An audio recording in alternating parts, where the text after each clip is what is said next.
여러분 안녕하세요. 9월 9일 토요일 하루를 시작하는 하루 한 말씀 함께 묵상하도록 하겠습니다. 오늘 우리가 읽은 말씀은 사도행전 15장의 말씀인데요. 총 28장 가운데 이제 반을 지난 것입니다. 그리고 최초의 공의회에 대한 말씀이 등장하고 있고요. 목사로서 제가 갖고 있는 교회론과 복음의 핵심이 이 말씀 가운데 저희 사상으로 함께 나눌 수 있는 귀중한 말씀일 것 같습니다. 오늘 우리가 읽은 말씀은 사도행전 15장 1절로부터 11절까지의 말씀인데요. 제가 봉독해 올리도록 하겠습니다. 어떤 사람이 유대로부터 내려와서 형제들을 가르치되 너희가 모세의 법대로 할례를 받지 아니하면 능히 구원을 받지 못하리라 하니 바울 및 바나바와 그들 사이에 적지 아니한 다툼과 변론이 일어난지라 형제들이 이 문제에 대하여 바울과 바나바 및 그 중에 몇 사람을 예루살렘에 있는 사도와 장로들에게 보내기로 작정하니라. 그들이 교회의 전송을 받고 베니게와 사마리아로 다니며 이방인들이 죽게 돌아온 이를 말하여 형제들을 다 크게 기쁘게 하더라. 예루살렘에 이르러 교회와 사도와 장로들에게 영접을 받고 하나님이 자기들과 함께 계셔 행하신 모든 일을 말하며 바리새파 중에 어떤 믿는 사람들이 일어나 말하되 이방인에게 할례를 행하고 모세의 율법을 지키라 명하는 것이 마땅하다 하니라. 사도와 장로들이 이 일을 의논하러 모여 많은 변론이 있은 후에 베드로가 일어나 말하되 형제들아 너희도 알거니와 하나님이 이방인들로 내 입에서 복음의 말씀을 들어 믿게 하시려고 오래전부터 너희 가운데에서 나를 택하시고 또 마음을 아시는 하나님이 우리에게와 같이 그들에게도 성령을 주어 증언하시고 믿음으로 그들의 마음을 깨끗이 하사 그들이나 우리나 차별하지 아니하셨느니라. 그런데 지금 너희가 어찌하여 하나님을 시험하여 우리 조상과 우리도 능히 매지 못하던 멍에를 제자들의 목에 두려느냐. 그러나 우리는 그들이 우리와 동일하게 주 예수의 은혜로 구원받는 줄을 믿노라 하니라. 아멘. 주님의 말씀입니다. 주님께 감사드립니다. 이 시간에는 오늘 우리에게 주신 말씀 가지고 소유할 것인가 존재할 것인가 라는 제목으로 하나님의 말씀을 증거하도록 하겠습니다. 한때 한국에서 대학생들의 필독서였던 프랑크푸르트 학파의 사회철학자 에리 프롬의 소유냐 존재냐라는 유명한 저서가 있었습니다. 에리 프롬은요, 이 책에서 사람들이 갖고 있는 두 가지 삶의 양식이 있다라고 이야기합니다. 첫 번째는 소유 양식의 삶이고요. 두 번째는 존재 양식의 삶입니다. 쉽게 말해 소유 양식의 삶이라는 것은 이들의 목표가 더 많은 것을 습득하고 소유하는 것에 있다는 것이죠. 존재 양식의 삶을 사는 이들의 목표는요, 더 훌륭하고 깊이 있는 존재가 되는 것에 있다고 말합니다. 가령 우리가 대학에서 공부한다고 생각하면 소유 양식의 삶을 사는 사람들이 공부하는 것은 잔뜩 필기노트를 저장해 놓고 남들에게 보여주지 않고 내 것으로 삼고 그리고 지식의 습득을 이 공부의 목적으로 삼는 것입니다. 존재 양식의 삶을 사는 이들이 공부하는 것은요, 인생과 세계에 대해 질문을 던지는 것입니다. 지식의 습득만이 아니라 그보다 더 나아가서 존재의 심화가 나란 존재를 더 깊이 있게 만드는 것이 공부의 목적이라는 것이죠. 이것이 소유 양식과 존재 양식의 차이라고 에리 프롬은 이야기하고 있습니다. 그러니까 너희가 소유할 것인가, 존재할 것인가, 그 책을 통해 우리에게 물었던 것이죠. 오늘 말씀 보니까 초대교회 안에서도 이런 소유 양식의 신앙과 존재 양식의 신앙이 충돌하고 있습니다. 바울과 바나바가 제1차 선교 여행을 성공적으로 마치고 돌아옵니다. 이 결과에 안디옥교회가 잔뜩 고무되어 있었는데요. 이 교회에 갑자기 먹구름이 들이오기 시작합니다. 예루살렘 모교회로부터 찾아온 일단의 히브리파 성도들이 할례가 자녀들의 표식이기 때문에 할례 받지 않으면 구원받지 못한다 라는 교리를 전파하기 시작했던 것입니다.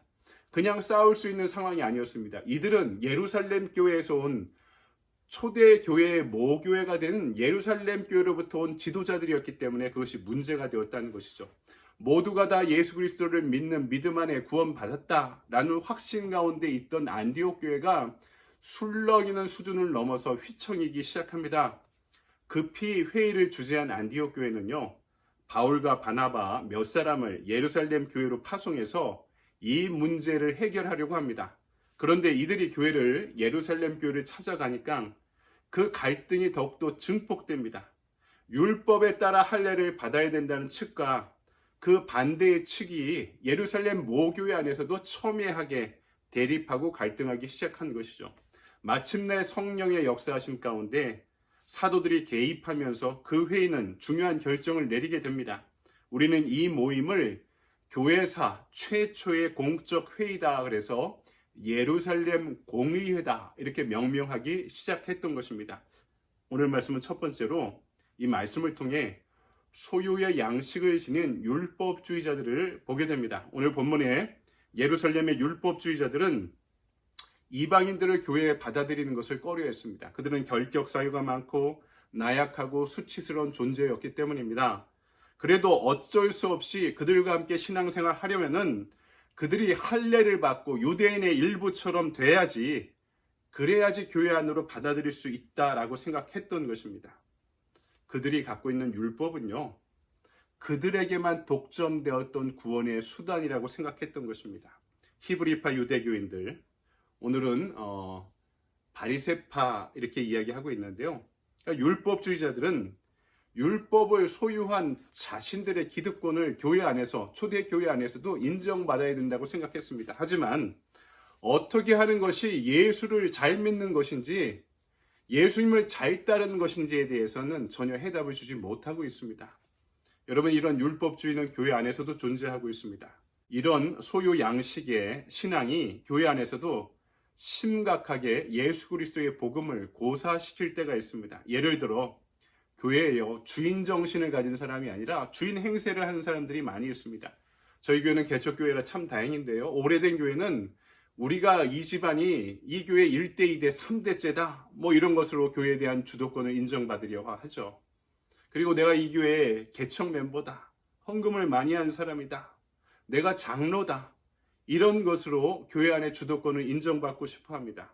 여러분, 세상에서는요, 굴러온 돌이 박힌 돌을 빼내는 것이 부정적인 현상으로 받아들여집니다. 하지만 교회는요, 박힌 돌들이 굴러온 돌들을 위해 자리를 내어주는 곳이 되어야 됩니다. 그런 개방성이 있어야 한다는 것이죠. 나는 기도를 열심히 하고 있다라는 자부심도요, 때로는 율법주의가 됩니다. 왜 기도 열심히 합니까? 하나님과 하나님의 나라를 위해 기도하라고 그러지 않았습니까? 성령 충만을 위해, 예수 잘 믿기 위해, 예수의 뜻대로 잘 살기 위해 우리가 그렇게 기도하지 않습니까? 그런데 내가 기도를 열심히 하는 것이 나보다 기도 못하는 사람들을 정죄하는 도구로 쓰인다면은 나의 기도의 열심이 오히려 율법주의가 될 수 있다는 것입니다. 이뿐만이 아니죠. 이런 소유 양식의 신앙은요, 우리가 갖고 있는 축복관에도 커다란 영향을 끼칩니다. 여러분, 내가 신앙생활 열심히 하면 물질의 축복, 건강의 축복, 명예와 성공의 축복 얻을 수 있습니다. 하지만 그거 자체가 신앙생활하는 목적은 아닙니다. 하나님이 우리에게 그런 은사를 주실 때, 축복을 주실 때 그것을 통해 하나님의 나라와 하나님의 몸된 교회를 위해 사용하도록 그 축복을 허락하신 것인데, 그것을 추구하는 자체가 목적이 된다면은 그것이 바로 전적으로 소유 양식의 신앙생활이다라고 이야기할 수 있는 것입니다. 이런 신앙이, 이런 축복관이 교회 안에서 워낙 보편적입니다. 그러니까 제가 언젠가 가르치던 교회의 청년이 저에게 이런 질문을 합니다. 제가 청년들을 담당할 때였습니다. 목사님, 아무리 교회가 은혜롭고 공평한 곳이라고 해도 제가 나중에 교회에서 장로가 되려면요, 돈도 있고 사회적으로 성공해야지 되지 않습니까? 아마 그 청년한테 제가 당시에 장로가 되려고 신앙생활 하지 말고 제자가 되려고 신앙생활 하라, 이렇게 답해줬던 것 같습니다. 하나님의 영광, 그 자체의 목적을 위해서 우리 삶이 한 단계씩 업그레이드 되고 성숙해지고 심화되는 것이 우리의 신앙의 중요한 골이 되어야 됩니다. 하지만 내 성공, 내 안위를 위해 예수가 존재한다면 이것이 전적으로 복음을 왜곡시키는 소유 양식의 신앙생활이라는 것을 우리는 깨달아 알아야 하는 것이죠. 두 번째, 오늘 말씀은 초대교회가 선택한 것은 율법주의가 아니라 복음주의였습니다. 소유 양식의 삶이 아니라 존재 양식의 삶이었다는 것입니다. 소유 양식의 성도들이 아닌 존재 양식의 성도들이 초대 교회에 기틀을 마련하게 되었다는 것입니다. 여러분, 이 차이가 뭘까요? 율법주의는 내 안에 내 손에 교리가 있느냐 없느냐, 내가 이 교리를 독점하느냐 하는 것이 율법주의입니다. 복음주의는 그것이 아닙니다. 예수 그리스도의 뜻대로 살아가느냐 그렇지 못하느냐의 기준을 갖고 있을 뿐입니다. 율법주의는 진리를 나만 독점하는 것이라, 이것이 구원의 배타성이라 생각하는 것이고, 복음주의는 그 진리를 나누고 선포하며 살아가는 것을 뜻합니다. 한마디로 예수님을 독점하려고 하지 않고 예수님과 더불어 예수님을 따라 내가 시대의 작은 예수가 되어 살고자 하는 것이 복음주의적인 신앙의 태도인 것입니다. 하지만 이 시대의 교회에서 복음주의가 왜곡되고 있습니다. 보수주의는 마치 복음주의고 진보주의는 비복음주의적인 것으로 생각합니다. 아니면 구원이 특정 교단에만 있다고 믿는 것입니다. 분명한 것은 보수도 진보도 아닌, 교파도 아닌 오직 예수 그리스도만이 존재할 뿐입니다. 그분의 뜻이 뭡니까? 대계명과 대사명이 있지 않습니까? 너희는 가서 모든 민족을 제자로 삼아 아버지와 아들과 성령의 이름으로 세례를 주고 내가 너에게 분부한 모든 것을 가르쳐 지키게 하라 하는 지상명령과 하나님을 사랑하고 내 이웃을 사랑하라는 사랑의 계명대로 살아가고자 하는 사람들이 이 땅의 제자이고, 이 제자로 살아가고자 하는 그들의 신앙이 바로 복음주의인 것입니다. 오늘 말씀에 할례를 강요하는 율법주의자들에게 베드로 사도가 무엇이라 말씀합니까? 그는 이방인들을 향한 말씀의 선포와 그들의 개종을 설명하면서 성령께서 저희들의 이방인들의 마음을 움직이지 않으시면 가능하지 못한 일이었다 강조합니다. 그러면서 10절과 11절, 오늘 본문의 주제 성구입니다. 이렇게 말씀합니다. 그런데 지금 너희가 어찌하여 하나님을 시험하여 우리 조상과 우리도 능히 매지 못하던 멍에를 제자들의 목에 두려느냐? 그러나 우리는 그들이 우리와 동일하게 주 예수의 은혜로 구원받는 줄을 믿노라 하니라. 아멘. 은혜만이 우리를 구원할 수 있다. 율법이 아니라, 그렇게 말씀하는 것이죠. 당시 예루살렘 교회에서 바리새파 유대인들이 대부분의 주류였습니다. 그런데 공동체의 리더가 그들의 전통을 반대하면서까지도 이방 선교를 지지했던 이유는 그것이 바로 하나님의 뜻이라는 분명하고 확고한 확신이 있었기 때문입니다. 사도들은 결론적으로 율법의 차원을, 또 율법을 믿는 사람들을 존중하면서도 결국 이방 선교를 지지하는 복음주의를 채택하게 됩니다.